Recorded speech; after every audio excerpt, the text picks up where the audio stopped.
Pemirsa, Pilkada serentak tahun 2018 secara serentak digelar pada Rabu 27 Juni 2018. Masyarakat diminta menggunakan hak pilihnya untuk tidak golput pada 3 hajatan Pilkada serentak di Bali, yakni Pilgub Bali, Pilbub Gianyar, dan juga Pilbub Kelungkung.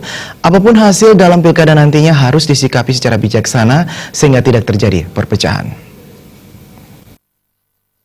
3 bulan lebih, akhirnya pelaksanaan Pilkada Serentak 2018 akan digelar 27 Juni. Menurut Wakil Ketua DPRD Badung Imadi Sunarte, pada pesta demokrasi setiap 5 tahun ini, masyarakat menggunakan hak pilihnya dan tidak golput.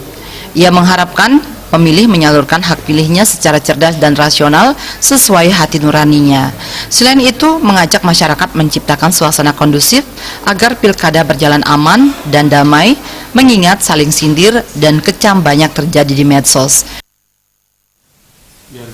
Ya, imbauan kami kepada seluruh masyarakat pertama adalah datang sepagi mungkin ke TPS untuk melaksanakan hak kita, hak pilih kita.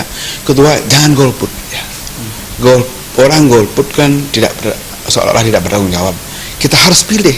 Kita harus melakukan pilihan yang terbaik menurut kita kepada calon kita. Oleh karena itu, jangan golput. Jadi masyarakat demokratis tidak boleh golput, harus melakukan pilihan. Dan setelah itu, selesai itu, terima hasilnya.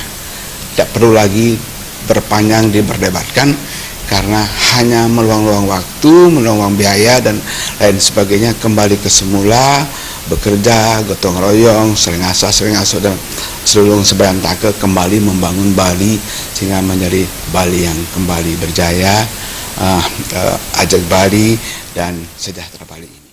Ditambahkan, apapun hasil dari pemilihan ini harus diterima secara objektif. Perbedaan pilihan tidak menimbulkan perpecahan dan gesekan di masyarakat dengan menjaga rasa menyama beraya. Winata